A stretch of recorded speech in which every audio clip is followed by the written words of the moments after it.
Morning. The sun is shining somewhere. My peach tree's blooming. Must be spring. Either that or we're going to get frostbite and no peaches again. Uh-oh. That's what you get living this far north, I guess. We've been looking at the 10 Commandments, as you probably remember. Today we're looking at Commandment number 4. We're working our way backwards through the 10. Our text for today is Exodus chapter 20. That's where we find the commandments listed. And we're at verse 8, verses 8 through 11 on this particular commandment.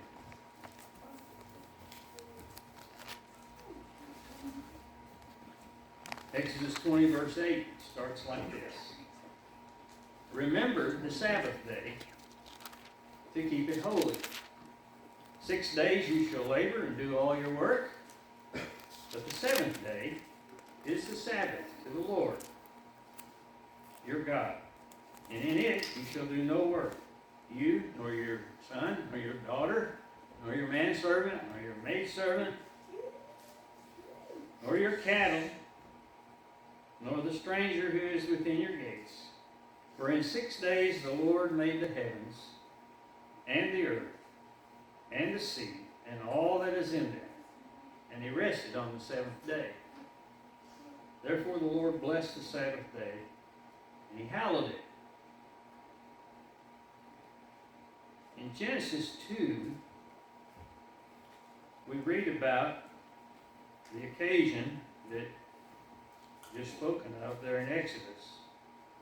Verses 1 through 3 read like this. Thus the heavens and the earth and all the hosts of them were finished. And on the seventh day, God ended his work which he had done. And he rested on the seventh day from all his work which he had done. And then God blessed the seventh day and set it apart, because in it he rested from all his work which God had created and made. God covered all that in one paragraph. Not only that, he did it all in 6 days. However, he never challenged us to a race to see if we could keep up. He didn't need rest, but he knew his creation would need rest.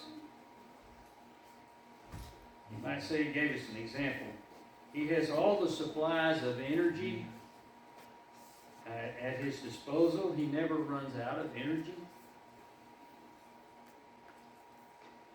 But he stopped for our benefit, actually. Like you would for your little sister or your grandchild. Stop and wait. We have so many time-saving gadgets these days that one might wonder why folks are so frantic. We try to have the most up-to-speed computers and phones, the fastest cars, the fastest airplanes. Speed limits keep going up and up. I heard one fellow say, all we've added is speed and noise. And when we get home at night, we're still out of breath. Just pushing all the time. In Genesis chapter 2, again, 1 through 3, the scripture says, thus the heavens and the earth were finished, along with everything in them. On the seventh day, God ended his work which he had done, and he rested on the seventh day from all the work which he had done. It literally says he ceased. That's what Shabbat means. It's translated rest in most of our scriptures. That's where we get our word for Sabbath. Then God blessed the seventh day and he sanctified it. That means he set it apart, made it special. Because in it he rested from all the work that God had created and made. This is the record of the time that God established the Sabbath. It must have been a big deal for him, and I'll admit, It's a pretty impressive job that he did creating the heavens and the earth.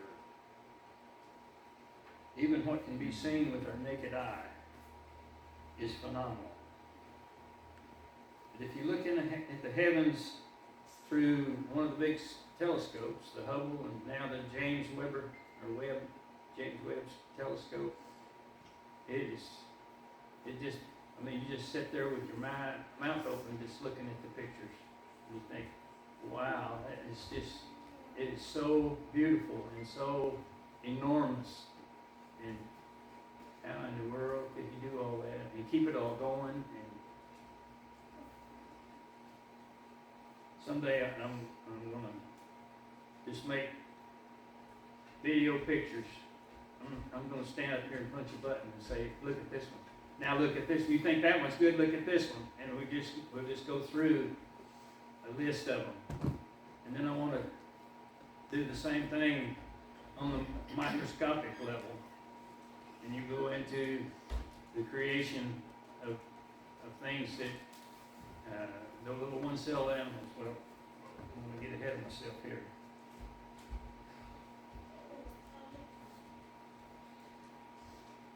When you look at the heavens, it's just spectacular. But when you look at the earth, it's in its own way, it's just as spectacular. If you start at the top of the picture and you look at the blue sky and the white clouds and the mountain tops, some of them snow-capped, when you just come down through the mountains and the prairies and the plains, the streams and the rivers, all the life forms in the seas, everything from bugs to birds, bears to jellyfish. It's all incredibly beautiful. I don't have to tell you that. You're just as fascinated with it as I am. You like it this time of year when things start blooming because it's so pretty. And even these corny old guys can look at a bloom on a tree and say, wow, look at that. That is just amazing how delicate the bloom is, the blossom, with the stamen and the petals and the colors. As our Father's imagination is just incredible.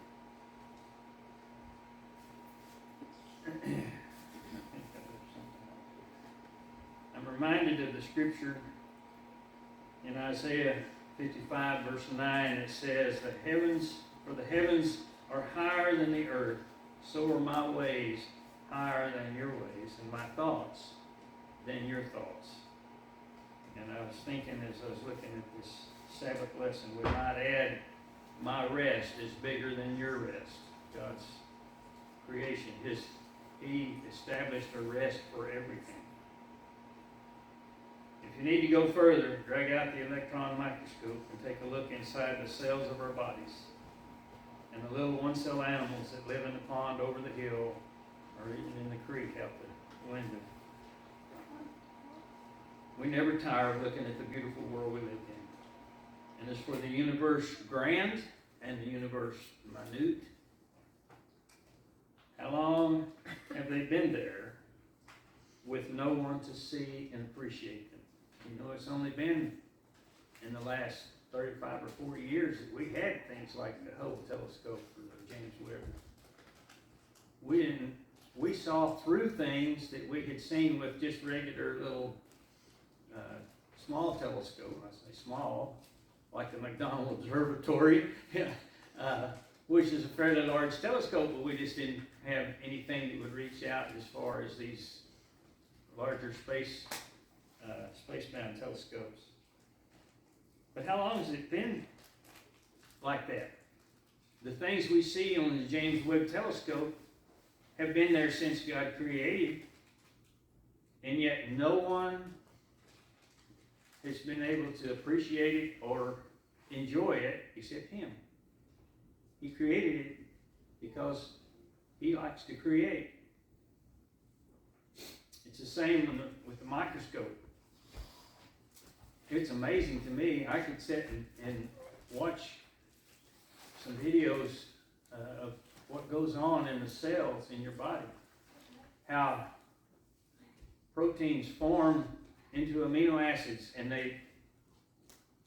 I'm telling you, it's like you have a little fork truck in your cells that pick up and move and store and proteins, and I don't even know what all it's moving around, but it's stuff that the cell is using to operate, and it's very much like what goes on in every warehouse in our country. Someday we're going to look at that, and I'll let you be amazed along with me. He does deserve a rest, God does. Although I don't think he really gets tired like we get tired. But maybe that's why it says he ceased. He just stopped. That's what Sabbath means. Maybe we could say he got carried away. I don't know if that's disrespectful to say that. But we can definitely say he enjoys creating things. And he has made an abundance. And you're beginning to see right now the way the grass grows when the sun shines, and the bare spots in the yard very quickly turn green, and you have to start mowing them. And about the time August gets here, you're going to be so tired of all of this green stuff growing that you almost wish it didn't happen. In Genesis 2, verse 3, God blessed the seventh day and separated it as holy. That is, holy means it belongs to God or it comes from God. And this tells us something of what God thinks of the Sabbath and our keeping of it. Later, Jesus told that it was created for our benefit. He said man was not made for the Sabbath, but it's the other way around. The Sabbath was made for man. We should enjoy it. It was not called the Sabbath day in Scripture until just before they get to Sinai. In Exodus chapter 16, verses 26 through 29, God asked Moses, I guess, "How long do you refuse to keep my commandments and laws?" Well, at chapter 16, he hasn't given them any commandments and laws yet. That's coming in chapter 20. Which tells us that he already had laws and commandments in place for mankind, some kind of laws. Then in verse 29, it says, "See, the Lord has given you the Sabbath. Let no man go out of his place on the seventh day." Pretty straightforward. They were to honor him by remembering the day and what all he had done. I don't know if the place in the list carries him much weight, but this one is number 4 on the list. You honor, he tells us who he is. God, the first 3 commandments are specifically dealing with God and who he is and what he's like. And then this one, to keep the Sabbath day, is next. And then he goes into the laws that affect the way we live.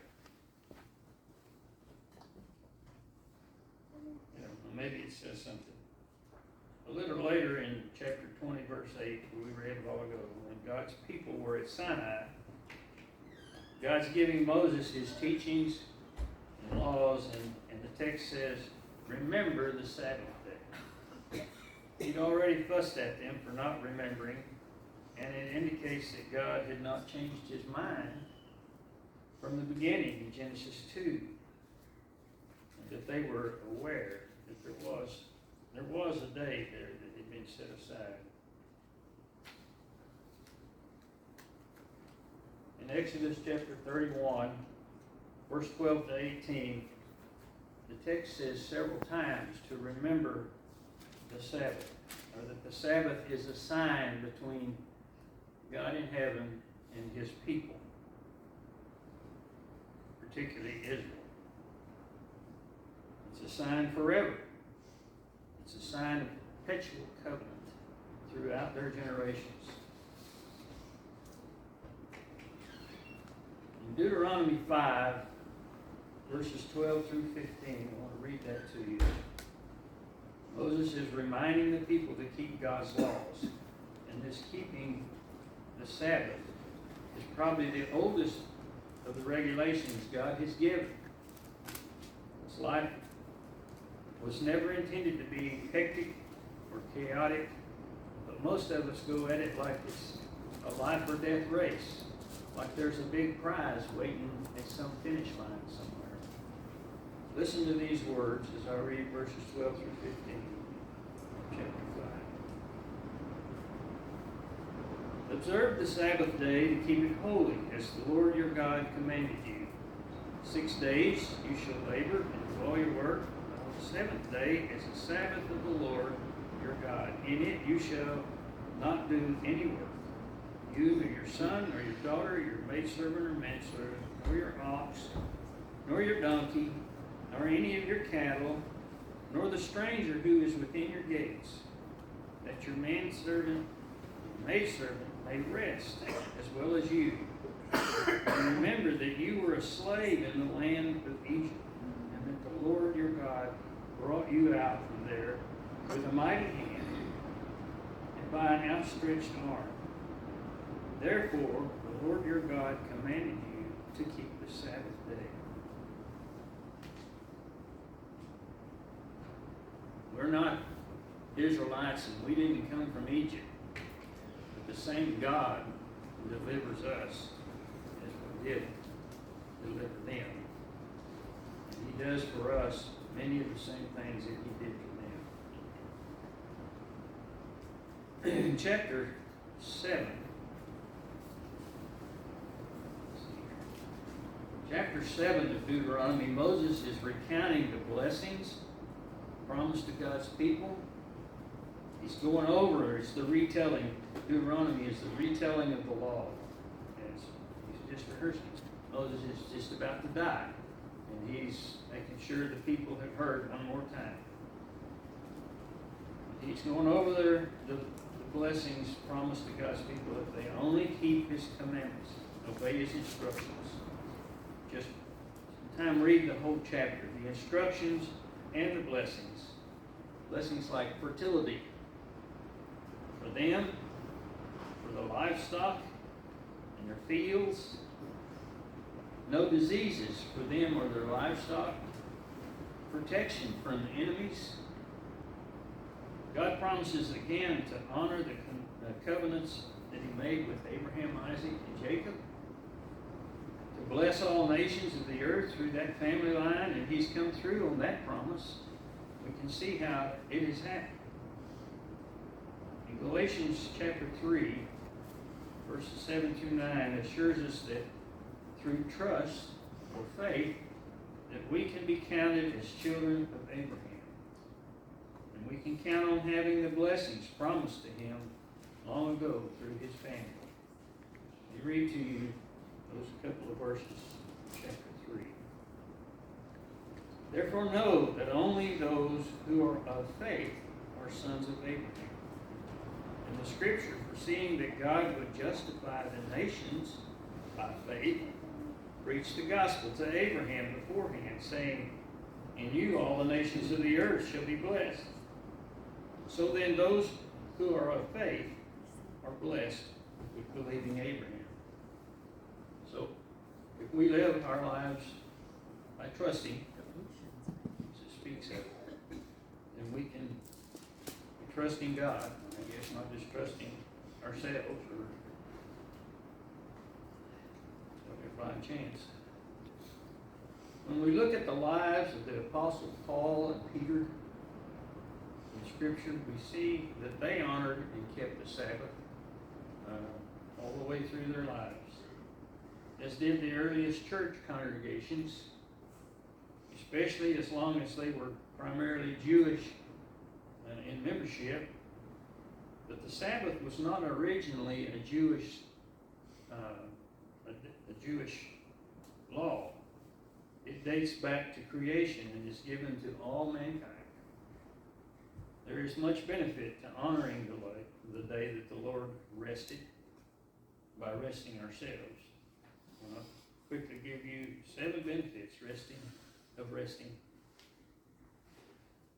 One day out of the week. It helps you maintain physical health. It lowers the risk of illness. It gives time for mental rejuvenation, time to clear your head. It gives time to improve relationships. It provides quiet time to nurture relationships.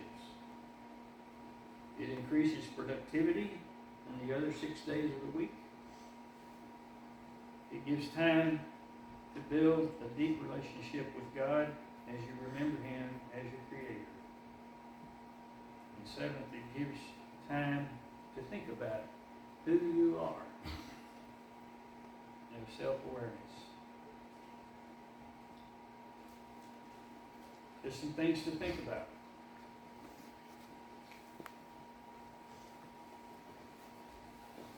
Charged through life, and you ignore all the good things that God has given us.